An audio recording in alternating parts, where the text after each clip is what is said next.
The mutants of Atomic Heart are just as imposing as their machine comrades. With plant-like features and brutally deformed split heads, the swarms of mutants we'll have to fight through in Atomic Heart will be a flood of blood-fueled zombies, deadly flora, and worse. With monstrosities like Pleush, for example, the wormy mini-boss of Pavlov Complex, the mutants of Atomic Heart will pose a huge threat to us along the way. Now, I believe we already know the names of all of the mutants in the game, taken from the website, starting from Pleush, then we have Sprout, Mother, Hemlock, Dewdrop, and finally Mutant. These all seem to be all of the mutants of Atomic Heart, though we'll have to wait until release to see if that all lines up. Either roaming the open world or in the depths of the complexes below, you will potentially encounter large groups of the first type of mutant, named exactly that. Mutants are these deformed humans with aggressive natures, literally, coming from their faces. You can see these mutants typically acting in groups in the promo footage. With powers like mass telekinesis, you'll be able to dispatch large groups of these enemies, but managing them will be a huge matter of crowd control. Attacking like a typical zombie and being one of the only truly humanoid enemies, mutants may wind up being one of the simplest foes in the game to take out. But a fun aside here, there is enemy dismemberment, so fighting these mutants will probably be pretty satisfying, especially when you get some upgraded weapons to use against them. There also seems to be a bit of variety within mutants, with some of them appearing to be stronger than the others, so it's not like fighting all of these mutants will be a rinse and repeat process. Now, I have a theory on these mutants that may or may not pan out, but we know that human cloning was something that was researched in Facility 3826, so my question is, are these mutants we're facing the result of failed cloning experiments, or something much more sinister? Next up, we have what can be assumed to be the Sprout, a small plant-like mutation that spits out poisonous spores. These deadly little swarmers get up close to you, then release their spores in a cloud that does a surprising amount of damage.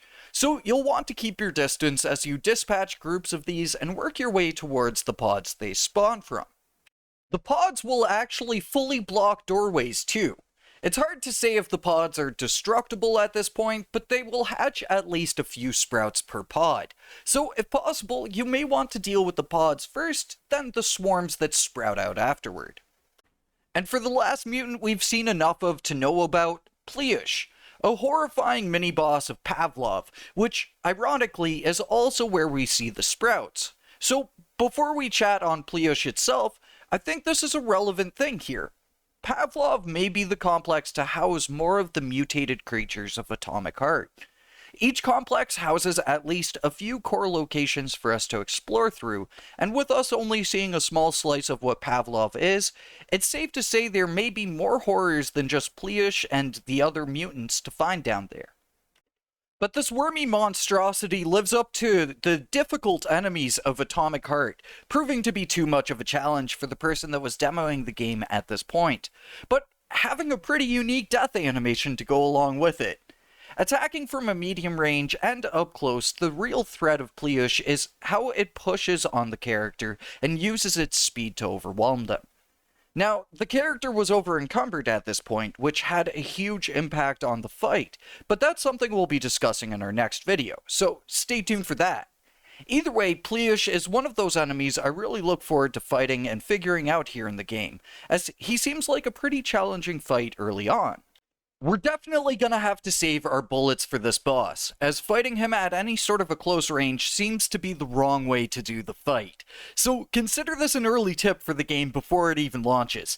You'll want to conserve your ammo for mini-bosses and full-on bosses, and save melee combat and stealth for the smaller enemies of the game. Now for Mother, Hemlock, and Dewdrop. As far as I know, we haven't actually seen anything of these enemies in the trailers or promo content so far, which has me wondering where and when they will show up in the game. Again, there's much more to Pavlov's depths, but then there's also 5 other complexes and the entire open world. When we'll find these enemies remains a mystery, but I feel like Mother could prove to be another boss here in the game. Bosses are mixed in with regular enemies on the website, so it's anyone's guess as to what roles these enemies will fill. But one thing's for certain. It'll be a ton of fun figuring out what these enemies are and how to defeat them along the way. So even though not as plentiful as their machine kin, the dystopian setting of Atomic Heart will have more than just mechanical foes. The plant-based mutants will serve as a very different type of enemy to face in the game, and there's definitely a lot of explaining to do when it comes to why they are here in Facility 3826.